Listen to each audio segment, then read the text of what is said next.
Hello everyone, आज हम biological revision series का chapter number 5 morphology of flowering plant cover करेंगे।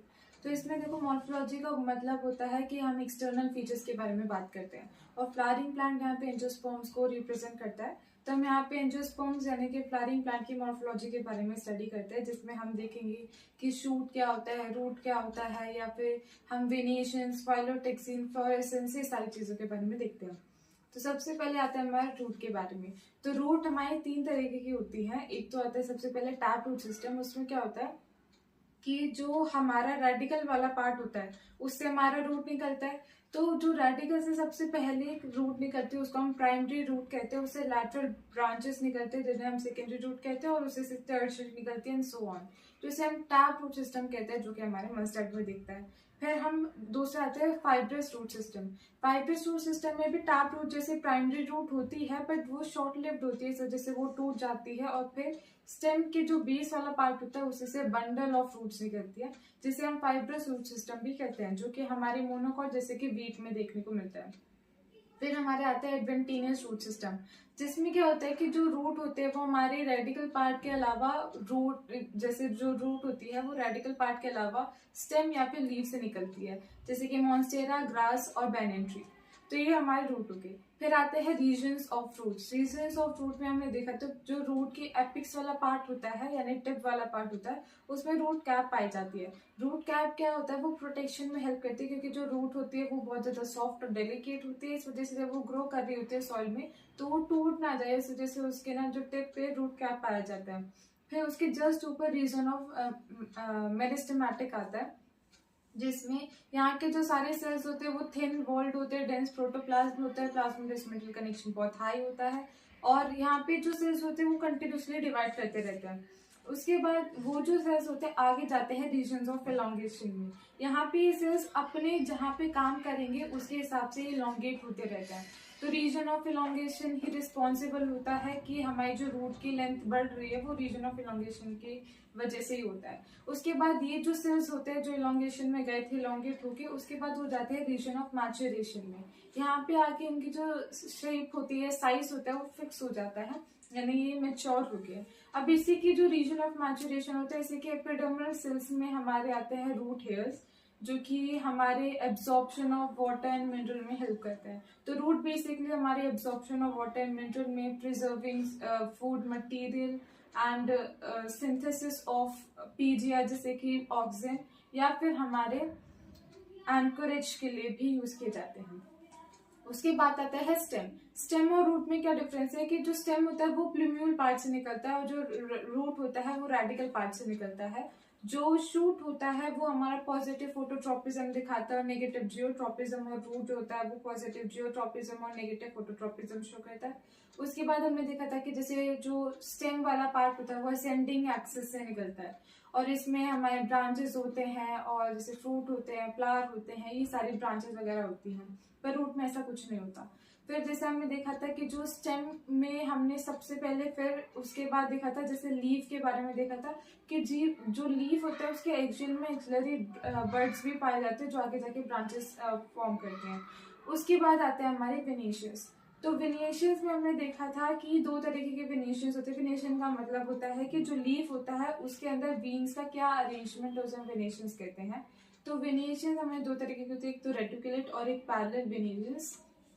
जो रेटिकुलेट वेनिएशंस होता है उसका मतलब होता है कि जो वेन्स होते हैं वो हमारे नेटवर्क में पाई जाएंगी, जैसे कि डाइकॉट्स में देखने को मिलता है। फिर जो वेनिएशन, जो पैरेलल वेनिएशंस होते हैं उसमें क्या होता है कि वेनिएशन एक दूसरे से पैरेलल में होते हैं, तो ये हमारे मोनोकॉट्स में देखने को मिलता है। उसके बाद फिर आता है हमारा फाइलोटेक्सी। तो फाइलोटेक्सी का मतलब होता है कि arrangement of leaf on stem. तो ये हमारे तीन तरीके के होते हैं, ऑल्टरनेट, अपोजिट और वोल्ड। ऑल्टरनेट का मतलब होता है कि जो नोड्स होंगे, एक नोड पे एक ही लीफ उगेगी, वो भी ऑल्टरनेट मैनर्स में, तो इसे ऑल्टरनेट फाइलोटेक्सी कहते हैं, जो कि हमारे मस्टर्ड, सनफ्लावर और चाइना रोज में दिखता है। उसके बाद हमारा अपोजिट का मतलब होता है कि एक ही नोड पे दोनों अपोजिट साइड हमारी लीफ उगेगी, तो इसके एग्जाम्पल है जैसे गुआवा, कैलोट्रोपिस। और वोल्ट का मतलब होता है कि एक ही नोड पे हमारे बहुत सारी लीफ जो है वो आके ग्रो होंगी, जैसे कि कैना में, उस सॉरी एल्स्टोनिया में। उसके बाद फिर हमने लीफ के बारे में देखा तो लीफ में ऐसा होता है कि लीफ के 3 पार्ट्स आते हैं। जो स्टेम का वो रीजन जिससे लीफ निकलता है उसे हम नोड कहते हैं, और 2 नोड्स के बीच की डिस्टेंस को हम इंटरनोड कहते हैं। फिर हमने देखा था कि फिर आता है हमारा लीफ बेस आता है, जो कि लीफ को लीफ स्टेम से जोड़ने में हेल्प करता है।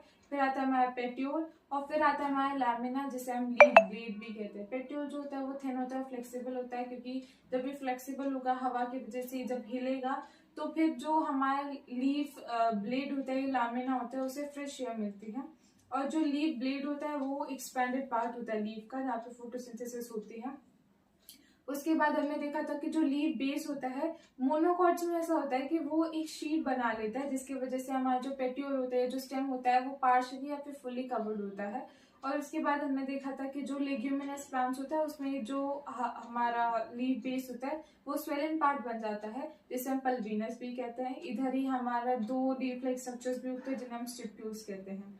उसके बाद फिर आते हैं हमारे types of leaf. Types of leaf में हमारे 2 तरीके की लीव्स होते हैं, एक तो सिंपल लीव्स होते हैं और एक कंपाउंड लीव्स होते हैं। सिंपल लीव्स का मतलब होगा कि या तो जो लीफ होगी वो पूरी फुल होगी, या तो अगर इंसिजन्स हुए यानी कट्स हुए तो वो हमारे मेट्रिक को टच नहीं करेंगी। कंपाउंड लीव्स का मतलब होता है कि जिसमें इंसिजन्स होते हैं यानी कट जो होते हैं वो मेट्रिक को टच कर देते हैं, जिसकी वजह से हमारे लीफ लेट्स होते हैं वो फॉर्म होते हैं। अब यहाँ पे इंपॉर्टेंट पॉइंट ये होता है कि जो लीफ होता है उसके एक्सियल में एक्सिलरी बर्ड पाया जाता है, पर लीफलेट के एक्सियल में कोई भी एक्सिलरी बर्ड पाया नहीं जाता है। उसके बाद हमारे कंपाउंड लीफ में 2 तरीके की लीव्स आते हैं, एक तो पिन्नेट लीफ और एक पाल्मेट लीफ। पिन्नेट लीफ का मतलब होता है कि हमारी जो एक कॉमन मिडरिप होगी, जिसे हम लेकेस भी कहते हैं, वहाँ पे हमारी सारी जो लीफलेट्स है वो ग्रो करती हैं। उसके बाद इसके एग्जाम्पल है नीम, और जो हमारा पाल्मेट लीफ का है उसका एग्जाम्पल होता है कि उसमें मिडरिप की एक सिंगल पॉइंट पे ही बहुत सारी लीफलेट्स जो है वो ग्रो करती हैं, तो इसका एग्जाम्पल है सिल्क कॉटन। उसके बाद हमारा आता है इन्फ्लोरेसेंस। इन्फ्लोरेसेंस फ्लावर को रिप्रेजेंट करता है। बेसिकली इसमें क्या होता है कि जो हमारे लीफ होता है वो शूट अपाइकल मेरिस्टम से ग्रो होता है। अब ये शूट अपाइकल मेरिस्टम जो होता है वो फ्लोरल मेरिस्टम में कन्वर्ट होता है। यानी कि शूट अपाइकल मेरिस्टम में क्या होता है कि जो नोड्स होते हैं उसमें लीफ ग्रो हो रहा था, फ्लोरल मेरिस्टम में नोड्स पे फ्लोरल अपेंडेजेस ग्रो होते हैं, जैसे कि कैलिक्स, कोरोला, एंड्रोशियम, काइनोशियम, बेसल।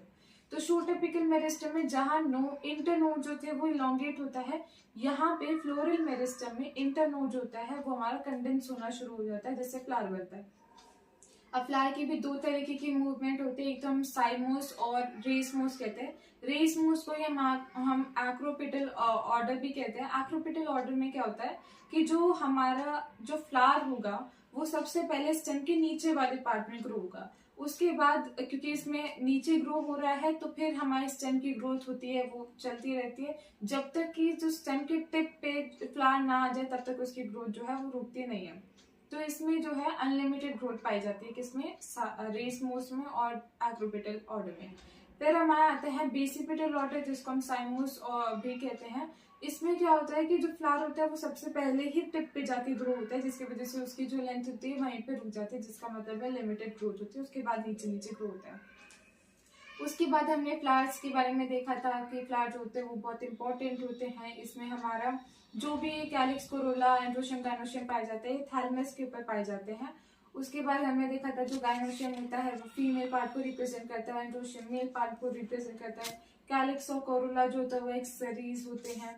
और इसमें फिर हमने देखा था कि इसमें ऐसा होता है कि कई बार तो ऐसा होता है कि कैलिक्स और कोरोला यानी कि सेपल्स और पेटल्स होते हैं वो फ्यूज हो जाते हैं, जिसकी वजह से अलग अलग नहीं दिखते हमें, इसको हम पेरेंट कहते हैं। एग्जाम्पल है इसका लिली। उसके बाद फिर हमने देखा था कि इसमें 3 तरीके की सिमेट्री आती है, जैसे कि रेडियल सिमेट्री। रेडियल सिमेट्री को हम एक्टिनोमॉर्फिक भी कहते हैं, जाइगोमॉर्फिक यानी बायलेटरल सिमेट्री, और हमारा एसिमेट्रिकल। जो हमारा एक्टिनोमॉर्फिक होता है जिसे हम रेडियली सिमेट्री कहते हैं, इसका मतलब होता है कि इसे आप हॉरिजॉन्टली कट करो या वर्टिकली कट करो, किसी भी प्लेन पे कट करो, ये हमेशा 2 इक्वल हाफ्स आपको देगी। इसका एग्जांपल है मस्टर्ड, धतूरा और चिली। उसके बाद फिर हमारे दूसरे तरीके के आते हैं जाइगोमॉर्फिक, जिसे हम बायलेटरल सिमेट्री भी कहते हैं। इसमें आता है कि सिर्फ एक ही प्लेन से आपको 2 इक्वल हाफ्स मिलेंगे, जैसे अगर हॉरिजॉन्टल है तो हॉरिजॉन्टल कट से आपको 2 इक्वल हाफ मिलेंगे, वर्टिकल से नहीं। तो इसके एग्जाम्पल आ जाते हैं पी, बीन, गुलमोहर और केशिया। उसके बाद फिर आते हैं हमारे एसिमेट्रिकल।